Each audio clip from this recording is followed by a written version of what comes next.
세상이 예수님을 알지 못하고 영접하지 못했다라고 본문은 말합니다. 우리 9절에 보면 참빛꽃 세상에 와서 사람에게 비추는 빛이 있는데 그가 세상에 와서 세상에 계셨으며 세상은 그로 말미암아 지은 바 되었지만 세상이 그를 알지 못했고 그를 영접하지 않았다라고 그렇게 말씀하고 있습니다.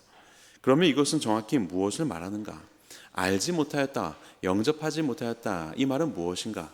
그것은 곧 관계를 말하는 것입니다. 우리가 잘 아는 것처럼 안다라는 것은 관계적인 의미를 가지고 있는 것이죠.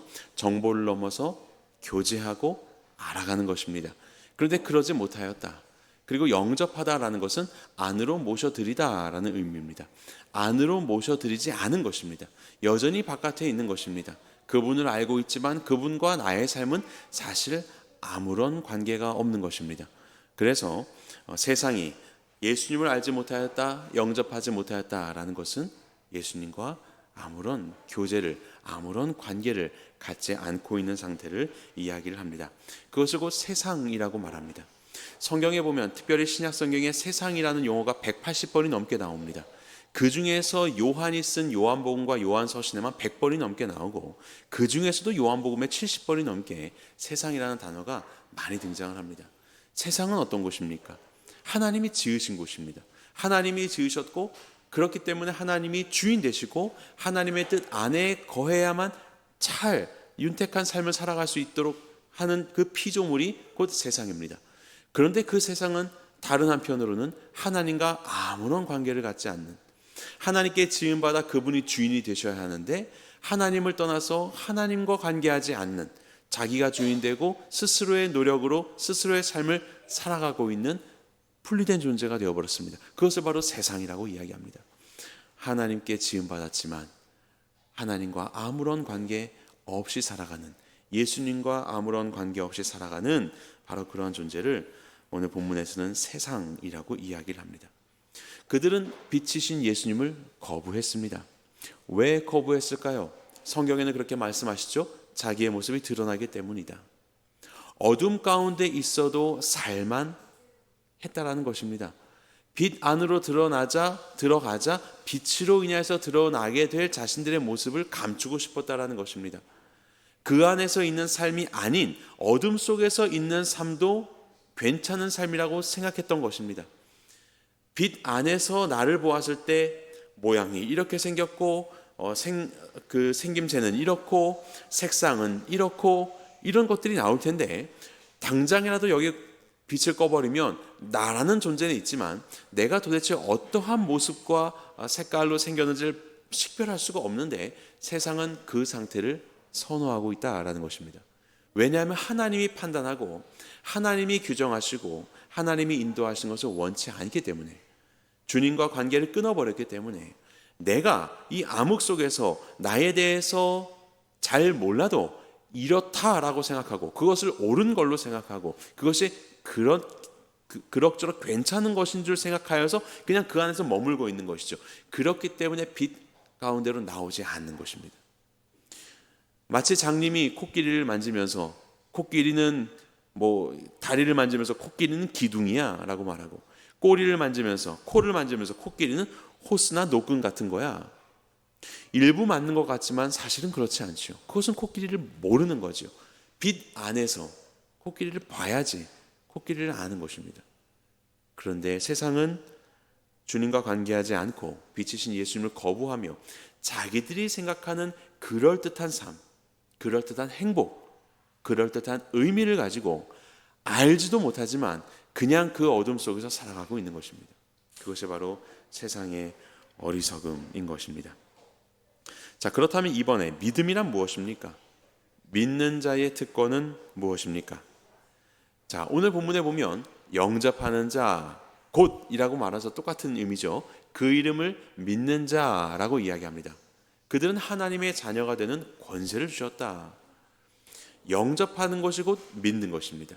영접하는 것은 관계를 갖는다, 교제한다, 안으로 모셔드린다라고 말씀을 드렸습니다. 곧 예수님을 영접하는 것은, 믿는다는 것은 예수님과 관계를 하는 것입니다. 그런 자는 하나님의 자녀가 되는 거예요. 당시의 유대인들은 누가 하나님의 자녀라고 생각했습니까? 자기들이 아브라함의 후손이고 아브라함의 후손이기 때문에 우리가 하나님의 자녀야 라고 그렇게 생각을 했어요. 그런데 예수님은, 성경은 전혀 다른 기준을 제시하는 겁니다. 너희의 혈통으로 나왔다고 하여서 하나님의 자녀가 되는 것이 아니라 믿어야 돼 라고 말하는 겁니다. 믿음을 가지고 가야 그것이 하나님의 자녀가 되는 유일한 길이다라고 말씀하고 있는 겁니다. 혈통이 아니라고 합니다. 혈통이나 육정, 혈통은 우리 어떤 이 생물학적인 피, 혈통을 말하는 것이지요. 육정이라는 것은 이제 성적인 관계를 말하는 것인데, 어떤 성적인 생물학적인 관계를 통하여서 또 태어나게 되는 그런 생명체, 그런 존재. 그렇게 한다고 하여서 하나님의 자녀가 되지 않는다. 사람의 뜻으로 나지 않는다고 했습니다. 사람의 뜻이라는 것은 사람의 의지를 말합니다. 우리 부모님이 나를 유대인이라고 하셨으니까, 사람들이 나를 유대인이라고 부르니까, 사람들이 나를 성도라고 부르니까, 우리 부모님이 장로고 권사고 목회자니까 나는 성도야. 그렇지 않다라는 겁니다. 사람의 뜻, 사람의 여론, 사람의 힘, 의지로 우리는 하나님의 자녀가 될 수 없다라고 말씀합니다. 로마서의 말씀을 보면요, 이런 말씀이 있죠. 무릇 표면적 유대인이 유대인이 아니요, 표면적 육신의 할례가 아니다. 표면적인 것들이 중요한 것이 아니다. 오직 이면적 유대인이 유대인이고 할례는 마음에 해야 되는 것이다 라는 것입니다. 우리는 혈통을 보고 사람의 어떠한 육적인 것을 보고 또 사람들이 말하고 있는 그래 다 인정해 주는 그런 어떤 사람의 의지를 보지만, 하나님은 그런 것들을 보지 않으십니다. 정말로 그의 속에서부터, 그 내면에서부터 과연 그러한 존재냐라는 것입니다. 과연 내면에서부터 하나님의 자녀냐라는 것입니다. 그럼 누가 하나님의 자녀가 되는가? 영접하는 자, 곧 예수 그리스도의 이름을 믿는 자가, 예수 그리스도의 이름을 믿는 자, 그분의 존재를 믿는 자, 그분의 존재를 받아들이는 자, 그분의 존재와 교제하는 자, 바로 그러한 존재가 하나님의 자녀가 되는 것이다 라고 그렇게 이야기를 하는 겁니다. 다른 길이 있지 않습니다. 그렇게 믿는 자는 하나님의 자녀가 되는 권세를 주셨습니다. 자녀가 무엇입니까? 자녀는 관계적인 의미이죠. 자녀는 홀로 존재하지 않습니다. 자녀는 부모가 있기 때문에 상대적으로 존재할 수 있는 개념이지요. 부모가 있다. 우리의 영적인 부모요, 우리의 완전한 부모이신 아버지 하나님이 계신다. 자녀라는 말이 품고 있는 우리의 삶의 이전과는 전혀 다른 삶의 내용, 국면의 전환, 이것이 담겨 있는 겁니다. 그전에는 종입니다. 아니 아무런 상관이 없는, 아무런 관계하지 않고 있었던 그런 그냥 존재였습니다. 그런데 이제 우리는 하나님의 자녀가 되었다. 하나님의 아들과 딸이 되었다. 그렇다면 우리의 삶은 하나님과 함께하는 삶이요, 하나님이 인도해 주시는 삶이요, 하나님이 책임져 주시는 삶이요, 하나님께 말씀해 주실 때 순종하면 되는 삶이구나. 나보다 더 많은 것을 알고 계시고 나보다 더 능하시고 그런 존재가 부모 아니겠습니까? 그런 것처럼 하나님은 우리에게 그런 분이시구나. 바로 그런 하나님과의 관계, 하나님과의 살아있는 관계, 그것이 시작되는 것이 바로 자녀입니다. 이것이 곧 우리의 특권이라고 볼 수 있습니다. 하나님의 자녀가 된다. 그래서 그 관계를 살아내는 자녀로서의 삶을 한번 생각해 보십시오. 그 자녀가 가지고 있는 포부를 생각해 보시고 안정감을 가지고 평안을 생각해 보시기 바랍니다. 그것이 얼마나 큰 특권입니까? 홀로 있다는 것은 사실은 굉장히 외롭고 힘든 일인 것이죠. 부모가 있다는 것은, 이것은 뿌리를 말하는 것이고 영혼의 닻이 있다는 것이지 않겠습니까? 그래서 우리가 예수님을 믿을 때 우리는 예수님을 알고 예수님과 교제하는 관계를 가지게 되면서 더 깊은 예수님을 알아가게 되는 겁니다. 이것이 바로 관계라는 겁니다. 여러분들이 이웅이라는 존재가 이 앞에 있는데 저를 아십니까? 누가 저를 잘 알까요? 저와 더 많은 시간을 보내는 사람이 저를 알겠죠. 저와 여러 춘하 추동을 지내며 인생의 여러 가지 기쁨과 슬픔을 함께하는 시간들을 가졌을 때에 그 사람이 저를 더 알겠죠. 저에 대한 알미 더 풍성해지겠죠. 바로 그런 것입니다. 예수 그리스도를 알아간다는 것은 관계를 말하는 것이기 때문에 그분을 알아가면 알아갈수록 우리는 더 풍성한 예수님과의 관계를 가지게 되는 겁니다. 이것은 단순히 예수라는 글자를 아는 것과 그분이 행하신 위인전을 읽어서 그 사실을 아는 것과는 전혀 다른 일인 것이죠. 사탄도 예수님을 알지요. 사탄도 예수님에 대한 많은 정보를 가지고 있습니다. 하지만 사탄은 예수님과 관계를 하지 않습니다. 예수님을 영접하지 않습니다. 예수님에 대해서는 알고 있습니다. 그는 분명 하나님의 아들이요, 그는 모든 기적을 베푸는 분이요, 그는 태초부터 있었던 하나님이라는 것을 사탄은 알고 있습니다. 예수님의 죽음과 부활과 그분의 모든 행적들을요. 하지만 사탄은 예수님과 아무런 관계가 없습니다. 아무런 관계가 없으니 그의 예수님을 향한 알은 매우 단편적인 것이에요. 사실 예수님을 모르는 것이에요.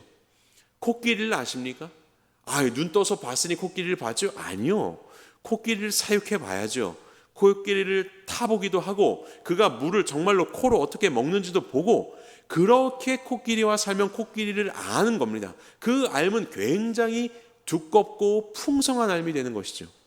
예수 그리스도와의 우리와의 암, 그분의 자녀가 된다는 것이 가지고 있는 그 엄청난 암, 그 관계, 바로 그것이 우리에게는 아주 큰 복입니다. 그것은 세상의 어떤 것으로도 채울 수 없는 가장 가치 있는 지식이고 우리의 경험이고 우리의 만족이 되는 것이기 때문에 그렇습니다. 지적인 동의를 넘어서 예수님을 믿는다는 것은 예수님의 존재를 알 뿐만 아니라 그분을 영접하는 것이요, 그분의 존재에 대한 지적 동의를 넘어서서 그분의 말씀 가운데 교제하는 것, 조금 더 단편적으로 얘기해 본다면 그분의 말씀 가운데 순종하는 삶, 그 순종의 삶을 통해서 우리는 예수님을 알아갈 수 있습니다. 이것이 하나님께서 우리에게 허락하신 거듭남이라는 것이죠. 이것은 혈통이나 육정이나 사람의 뜻으로 나지 않고 오직 하나님의 뜻으로 위로부터만 가능한 거듭남. 이러한 거듭남은 전혀 새로운 관계를 가지고 전혀 새로운 주님을 향한 지식을 가지며 살아가는 그런 존재가 되는 것입니다. 이것이 바로 거듭난 자인 것이에요. 그래서 예수님을 알고 그분과 교제하는 것이 중요합니다. 그냥 단순히 여러분들께서 교회의 교적부에 내 이름을 등록하였고 나의 의지로 나는 성도가 되었다, 나의 의지로 나는 새누리 성도가 되었어, 나의 의지로 그냥 예배를 드리고 있어 라고 하는 그런 의지를 넘어서서, 그건 사람의 뜻입니다. 정말로 살아계신 예수님과 내가 교제하고 있는가? 나는 예수님과 나와의 이 관계가 있는가? 바로 그것이 우리 안에 가장 중요한 질문이 되어야 할 것입니다. 예수님은 나의 예수님으로서 나는 그분을 알고 그분과 교제하는 삶을 살고 있나? 그분의 말씀이 정말로 내 안에 새겨지고 그 말씀이 흰 것은 글씨, 검은 것은 글씨, 흰 것은 종이지만 살아있는 내게 주시는 말씀으로서 이것이 마음에 울림이 되고 그 말씀 가운데 순종하였더니 정말로 그것 속에서 주님의 일하심들을 보게 되고, 그리고 그렇게 주의 말씀을 통하여서 성령의 인도하심을 통하여서 예수님을 생각하고 묵상하고 그분을 가까이 하였더니 어느덧 우리의 삶도 예수 그리스도의 성품으로 변화되고 예수님을 닮아가는 삶이 되어가는, 우리가 서로 친하게 지내면 닮지 않습니까? 그렇게 예수님은 살아계시기 때문에 우리가 주님과 함께 시간을 보내면 우리는 예수님을 닮아가게 되는 것이에요. 바로 그것이죠. 그래서 우리가 지난 주일에 우리 강철신 목사님 말씀해 주셨던 것처럼 예수님을 일상의 삶에 담아냅시다. 예수님이라는 그 보배를 우리의 그릇이라는 일상에 담아내는 삶을 살아가는 것이에요. 예수님 냄새가 나는 겁니다. 주님 닮아가게 되는 겁니다. 이것이 바로 교제이죠. 이것이 믿는 자라는 뜻입니다. 이것이 하나님의 자녀입니다. 하나님은 이러한 교제를 정말로 원하셨습니다. 그냥 하나님에 대한 정보를 알고 예수님에 대한 정보를 아는 것이 아니라 정말로 이런 살아있는 교제요, 정말로 그 코끼리와 함께 살아가는 그런 삶, 바로 그런 살아있는 교제를 하나님은 너무나도 원하셨습니다. 그렇게 원하셔서 무엇을 하셨습니까? 성육신을 하신 겁니다. 이 땅에 오신 거예요. 교제하시려고. 3번 보겠습니다.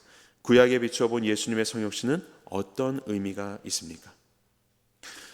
요한복음 1장 1절에서 3절까지를 보면 로고스, 말씀 되시는 예수님을 이야기했죠. 태초부터 하나님과 함께 하셨고 하나님이신 로고스이신 예수님, 그분의 신성을 강조합니다. 그러면서 4절부터 13절까지는 그런 로고스이자 신성이신 그 예수님이 세상에 오셨다, 이것을 13절까지는 강조하고 있습니다. 그러면서 이제 14절부터 18절까지는 무엇을 하냐면 그 로고스가 세상에 오셨는데 어떻게 오셨냐? 육신으로 오셨다, 이걸 강조하는 겁니다. 육신으로 오셨다, 성육신 하셨다라고 이야기하는 겁니다. 출애굽기 33장에 보면 모세가 회막에 들어갈 때 구름 기둥이 내려 회막문에 서며 여호와께서 모세와 말씀하시니, 하나님께서 세상의 넓은 이 세상 속에서 특별히 자신이 거할 곳을 정하십니다. 그것을 우리는 뭐 장막, 회막, 또 성막, 또 이후에는 성전이라고 이야기합니다. 하나님은 거기에 당신이 거하시겠다라고 하면서 그 언약궤가 있는 그 지성소 안에 시은 좌에 임재하시는 하나님.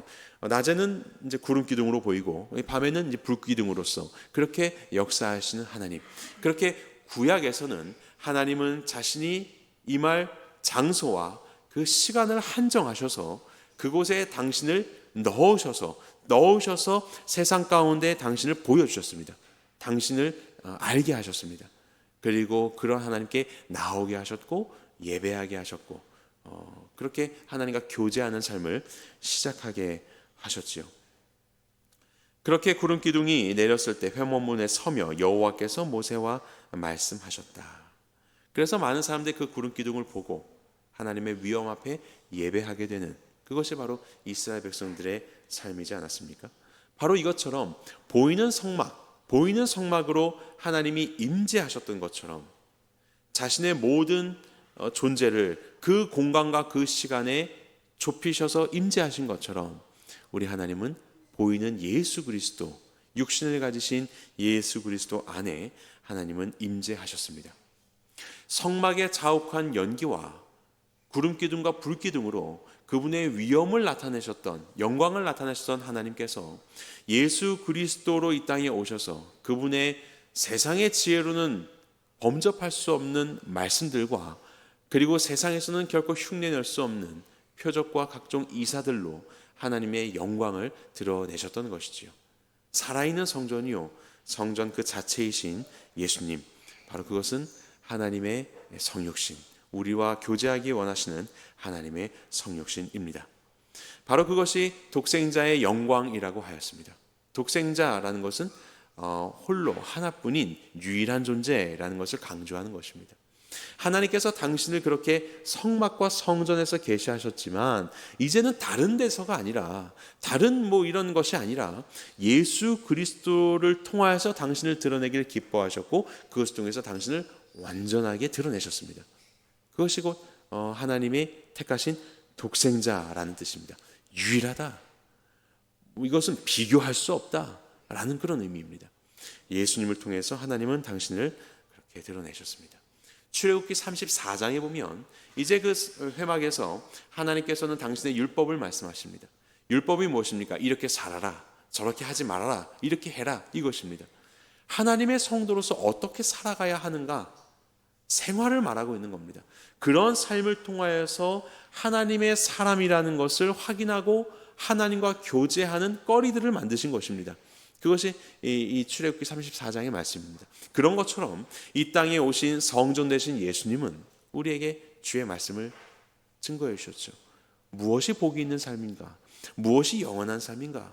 무엇이 종말이고 정말로 의미 있는 삶은 무엇인지, 그런 것들에 대해서 예수님은 우리 가운데 말씀해 주셨습니다. 하나님과 관계하는 방식, 성도로서 마땅히 살아가야 할 모습, 그것을 예수님은 말씀하셨죠. 자, 이런 것이 출애굽기 33장과 34장에 나오는 이 땅에 수많은 사람들이 살고 있고 많은 곳이 있지만 특별히 이스라엘 백성들을 택하셔서 그들 안에 성막 가운데 함께하기를 원하셨던 바로 그러한 하나님의 임재, 그 임재 속에서 말씀하시며 드러내셔서 교제하기를 원하셨던 이 하나님의 모습, 이것이 이제 예수 그리스도로 완성되었다, 성취되었다라는 것을 말씀을 드립니다. 그러면서 출애굽기 34장 5절은 이와 같이 이야기합니다. 같이 읽어볼까요? 시작.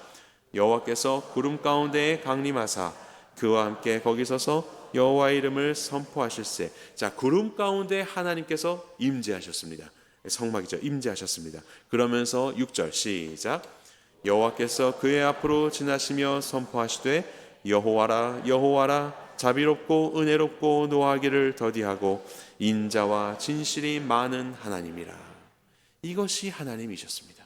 세상에 저 멀리 계시지 않고 죄악이 가득한 세상에 오셔서 세상을 벌하지 않고 이 땅에 오셔서 당신을 시간과 공간 가운데 우리에게 계시해 주셔서 당신의 뜻을 알게 하시고, 왜요? 하나님과 교제하려고, 하나님과 교제하는 자로 만드시면서 영원한 형벌이 아니라 영원한 천국으로 인도하는 길을 만들어 가신 것이 바로 우리 하나님이십니다. 그래서 하나님의 그 임재를 볼 때에 여호와라 여호와라 자비롭고 은혜롭고 노하기를 더디하고, 그 죄인들에 대하여서 우리 하나님은 자비로우시고 은혜로우시고 노하기를 더디하시고 인내하시는 하나님으로서 인자와 진실이 많은 하나님이다. 인자는 헤세드라는 말입니다. 이것은 언약적인 사랑을 말합니다. 우리가 비록 부족하지만 사랑하기로 작정하셨고 작정하셨기 때문에 계속해서 사랑하시는 바로 그러한 언약적인 사랑, 그런 사랑으로 하나님은 우리를 사랑하셨고, 진실이 많은 하나님, 에메트라는 말입니다. 에메트, 이것은 신실함이라는 뜻입니다. 변함없는 것입니다. 언약적인 사랑을 우리에게 베풀어 주시되 변함없이 진실되게 계속적으로 그것을 겉과 속이 다르고 같고 어제와 오늘과 내일이 같은 모습으로 우리 가운데 은혜로 함께 하시는 분이 바로 하나님이시다. 이것이 구약 성경에서 나오는 출애굽기 34장에 나오는 하나님의 은혜의 모습입니다. 자, 이 말씀을 그대로 오늘 본문의 1장 14절을 보도록 하겠습니다. 여러분들 성경책으로 1장 14절 함께 읽겠습니다. 시작. 말씀이 육신이 되어 우리 가운데 거하심에 우리가 그의 영광을 보니 아버지의 독생자의 영광이요 은혜와 진리가 충만하더라. 아멘. 여호와라 여호와라 자비롭고 은혜롭고 노하기를 더디하시고 인자와 진실이 많은 하나님이라 라고 그렇게 외쳤던 그런 감격이 지금 요한을 통하여서 예수님을 볼 때에 다시 터져나오고 있는 것입니다. 예수 그리스도, 그분을 볼 때 말씀이 육신이 되어서 우리 가운데 거하시니, 구름 가운데 강림하셨던 하나님처럼 이제는 육신 가운데 완전히 우리 가운데 임재하시는 예수님을 바라보게 되고, 그리고 우리 가운데 거하시는 주님으로 인하여서 그 영광을 보니 아버지의 독생자의 영광, 은혜와 진리가 충만하다. 여기서 나오는 이 은혜는 아까 우리가 구약에서 살펴보았었던 인자, 그 헤세드라는 말을 아마 생각하고 표현하는 그런 단어라고 생각이 됩니다. 여기서 진리라는 것도 출애굽기 34장에 나오는 진실, 에메트라는 그 신실함을 가지고 표현하는 그런 신약적인 단어라고 생각을 합니다. 그렇게 하나님의 은혜와 그리고 그 진리가 충만하여서 풍성하신 사랑으로 변함없이 우리를 사랑하는 바로 그 하나님이 여기 계시다라는 겁니다. 그렇게 함께 하셨던 하나님께서, 그 하나님께서 여기 계시다. 구약에서의 그 은혜의 하나님은 사실 하나님을 본 자가 없으되, 오늘 본문에서 나온 것처럼 하나님을 본 자가 없습니다. 하나님은 구름이었고 안개로 그분의 임재를 표현하였지 어느 누구도 하나님을 볼 수가 없었습니다. 그런데 그러한 하나님의, 그럼에도 불구하고 은혜로우시고 자비로우시고 노하기를 더디하신 그 놀라운 하나님의 은혜와 사랑이, 진실이 예수 그리스도를 통하여서 눈에 보이는 하나님으로서, 그래서 누구든지 나를 본 자는 아버지를 보았다, 하나님을 볼 수 있는, 하나님을 온전히 보게 되는 그런 완성과 성취의 모습으로 우리 앞에 놓여 있게 됐고, 성육신의 그 은혜 속에서 은혜와 진리가 충만하다라고 그렇게 사도 요한은 외치고 있는 것입니다. 그래서 16절에 우리가 다 그의 충만한 데서 받으니 은혜 위에 은혜로라. 은혜 위에 은혜. 은혜 위에 더 풍성한 가득한 은혜, 더할 나위 없는 은혜로 그렇게 하나님이 함께 하신다는 것 자체도 은혜였는데, 구약시대에 이제 예수님으로 우리와 함께 하시니, 그렇게 하나님과 교제하기를 원하셔서 우리에게 오시고 그분을 믿고 구원 얻는 길을, 교제하여 새로운 존재로서 거듭나는 길을 열어주시니 이러한 풍성한 은혜를 고백할 수밖에 없게 되는 것입니다. 그렇게 이제 요한복음의 1장 1절부터 18절은 마무리가 됩니다. 1절이 무엇입니까? 태초에 말씀이 계시니라. 이 말씀이 하나님과 함께 하셨는데 그 말씀 곧 하나님이셨다. 이 선언 아닙니까? 그리고 그와 똑같이 이걸 수미상관 구조, 인클루지오 구조라고 하는데 18절에도 이렇게 이야기를 하는 겁니다. 본문의 18절, 본래 하나님을 본 사람이 없으되 아버지 품속에 있는 독생하신 하나님이 나타내셨다. 독생하신 하나님, 그분은 곧 하나님이시니라. 하나님이신 그분이, 태초부터 계셨던 그분이 우리 가운데 나타나셨고 하나님으로서 우리가 그분을 보게 되었다. 이런 놀라운 선언이 이 요한복음 1장의 선언이 되는 것입니다. 말씀을 정리합니다. 우리가 어떻게 하나님을 알 수 있을까요? 다른 많은 것들도 있지만 하나님은 예수 그리스도를 통해서 당신을 계시하기를 원하셨습니다. 그렇다면 우리는 어떻게 이 믿는 자의 삶을 살아가야 됩니까? 예수님을 믿고, 믿는다는 건 뭐예요? 교제하고 그분과 함께 살아가는 삶을 통하여서, 말씀과 기도와 우리의 삶의 묵상을 통하여서 예수님과 함께 살아가는 것이 우리의 신앙생활이 되어야 되는 것이에요. 그런데 그렇게 하지 않고 구약 성경에서 성전이 있는데 성전에 들어와서 하나님의 임재가 있는 곳으로 가지 못하고 그러한 예배를 드리지 못하고 성전 문만 가고 뜰만 밟고 지나가는 겁니다. 뜰에 가면 사람들은 제일 많아요. 제일 많아요. 그곳에는 갈수록 사람은 없어지니까, 성전에, 성소에 들어가고 그러면 제일 많은 곳에서 왁자지껄 정보를 얻고 그럴듯합니다. 좋습니다. 그리고 돌아갔습니다. 그것은 예배라고 할 수 없지요. 왜냐하면 하나님은 뜰에서 만나기를 원하시지 않고 그분이 임재하는 바로 그 장소에서 만나기를 원하셨기 때문에, 그것이 오늘날로 따지면 무엇입니까? 예수 그리스도입니다. 예수님을 통해서 하나님은 당신을 계시하십니다. 예수님을 통해서 우리와 교제하기를 원하십니다. 그렇게 우리에게 오셨는데 우리는 예수님은 식상하고 그냥 다른 세상적인 것들이나 교회에서 왔지만 예수님이 아닌 다른 것들 속에서 그냥 만족하고 간다면 이것은 얼마나 슬픈 일이에요. 지난 주일에 저는 휴가를 받아서 감사하게도 다른 교회에서 예배를 드렸습니다. 지금까지는 항상 휴가를 가면 그 인근에 있는 작은 교회를 좀 찾아갔어요. 그래서 이건 뭐 코로나 때도 마찬가지인데 예배를 드리고 나면 목사님하고 교제할 시간이 있더라고요. 그럼 교제도 하고 이런저런 이제 나눔을 갖고 이렇게 만남이 이어지기도 하는데, 이번에는 큰 교회 갔습니다. 그래서 그 도시에 있는 손꼽히는 이름도 알려져 있는 큰 교회를 갔어요. 당연히 목사님은 뭐 한 100m 밖에서 만날 수밖에 없고 교제는 하지 못했는데요. 뭐 잘 짜여진 그런 예배와 또 뭐 감동적인 찬양과 예배를 잘 드리고 왔습니다. 그런데 너무나도 제 마음이 불편했던 것은 무엇이냐면, 목사님의 말씀에서 예수 그리스도라는 단어는 한 번도 등장하지 않았습니다. 올림픽에 대한 이야기, 당신이 지난 한 주간 동안 경험했던 이야기, 여러 에피소드의 이야기들이 그 설교를 다 장식을 하고 있었고, 그 설교로 인하여서 우리가 얼마나 훌륭한 존재인지, 우리가 얼마나 그 가능성이 있는 존재인지, 얼마나 우리가 더 최선을 다해서 열심을 내어서 가치 있는 삶을 살아야 되는지 많은 동기부여가 설교 말씀을 통해서 일으켜지기는 했지만, 그 설교에는 예수 그리스도라는 단어는 단 한 번도 등장하지 않았습니다. 거기에는 복음이 없었고 주님이 없었습니다. 하나님이 원하시는 것은 그럴듯하고 그럴듯한 은혜 속에서 괜찮아 하고서 누리는 것이 아니고, 정말로 빛 가운데 나와서 빛이신 예수 그리스도로 인해서 모든 것들을 보고 그 안에서 주님이 주시는 시선과 마음을 갖고 주를 만나기를 원하시는데, 어둠 가운데서 그냥 나는 보고 있어라고 생각하며 주님 앞으로 나오지 못하고 만족하면서 살아간다면 그것은 너무나도 슬픈 일인 것이죠. 세상에 빛이 비춰졌지만 어둠이 빛으로 나오지 않는 것처럼 말입니다.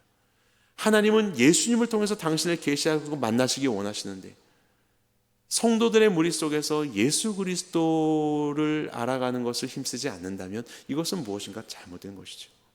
물론 이거 성급한 일반화에 오류일 수 있습니다. 다른 주일 설교는 전 잘 모르겠지만요.